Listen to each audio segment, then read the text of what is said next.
And John of Patmos, author of Revelation, paints a picture of hell in all its voyeuristic obscenity when he tells us that all whose names weren't written in the book of life, all that is, whom Jesus knew from the beginning, would not believe in him, would be cast into the lake of fire, a place where all non-believers will, in his words, be tormented with burning sulfur in the presence of the holy angels and of the Lamb.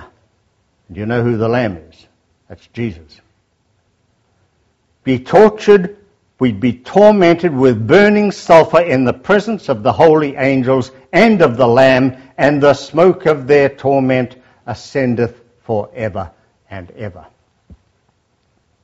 How do God's depictions of his own character square with the belief that he's perfectly good, or that he's the source of what some people call the moral law?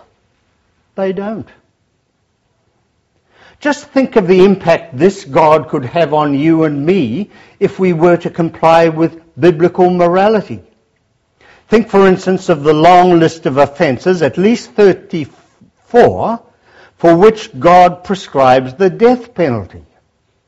These include being a stubborn and rebellious son, hitting or cursing one's father and mother, desecrating the Sabbath, being a woman who can't prove she was a virgin prior to marriage, being a woman who didn't protest loudly enough when she was being raped, being a blasphemer, being an adulterer, worshipping some other gods, and being a homosexual.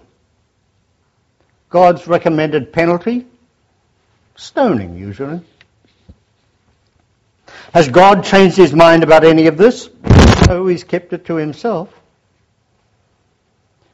Who today, you might ask, takes this sort of moral primitivism seriously?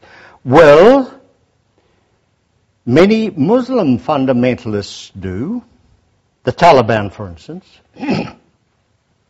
and so do many Christian fundamentalists, the Reconstructionists, for instance, comprising a sizable and increasingly influential proportion of the Southern Baptist Convention, itself the most potent force for evangelical Christianity in the States.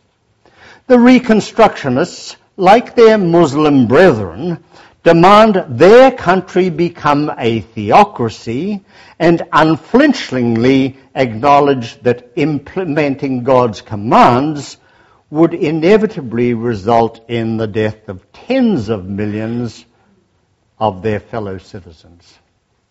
And, God help us as it were, they have links with the current White House and the right wing of the Republican Party. The biblical God isn't what St. Anselm thought he was, that than which no greater, no more morally perfect can be conceived. Out of his own mouth, God condemns himself as that than which no viler, no more evil can be conceived. God is love is a sick joke. The pleasantry, do unto others as you would that they should do unto you, is little more than propaganda to cover up God's true nature. The God of the Bible is a dangerous deity and deserves to die.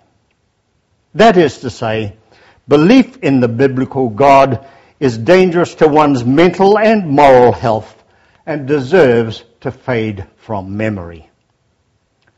Dangerous, too, to the future of mankind.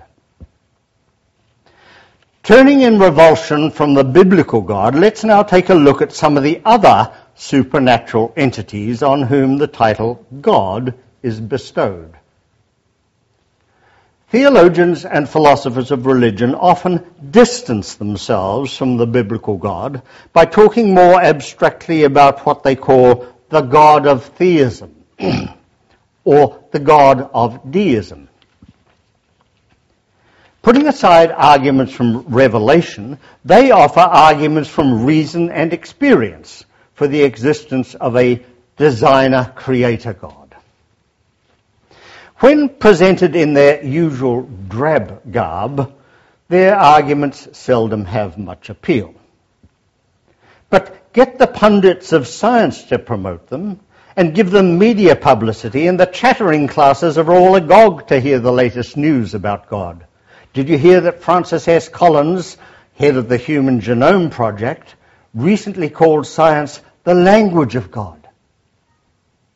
Did you know that Oxford mathematician John C. Lennox, just last year, 2007, argued that it's theism, not atheism, that sits most comfortably with the findings of science? I'm going to examine a trio of design and creation arguments in their fresh new garb and show how shoddy they really are. All of them, I believe, rely on naive and flawed conceptions of chance and probability. First up is so-called intelligent design theory and microbiologist Michael Behe's argument from irreducible complexity. Now, I'm not going to spend much time on that. Others much more able than I, including the likes of Francis Collins, a theistic evolutionist, have already dispatched it and published its autopsy. Not empirical science, but religious argument, other scientists have said. Not good argument, but bad, a spruced-up version of the argument from ignorance, the God of the gaps argument. An argument whose frailty has been demonstrated repeatedly by filling in gaps of the sort that Behe predicted would forever remain open. An argument that relies on a misbegotten notion of chance. An argument which, if sound, would lead to the conclusion that God's a tinkerer, lacking the ability to set things up efficiently at the outset. Intelligent design theory brings God in to explain how complex life forms can arise from simpler ones. But how did those simple life forms arise in the first place? This is where a second argument for God is wheeled out, an argument from the improbability of biogenesis, that is, the origins of life itself.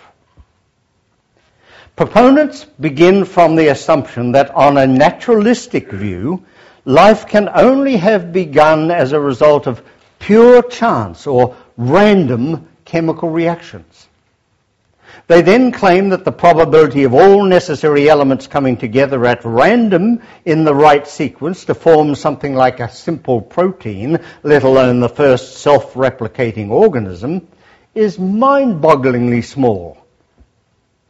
They say that this probability is smaller by far than the probability of a monkey randomly hitting the 26 keys of an old typewriter and coming up with a page of Shakespeare. Smaller than the probability, as calculated by astronomer Sir Fred Hoyle, of a blind man solving Rubik's Cube while making one random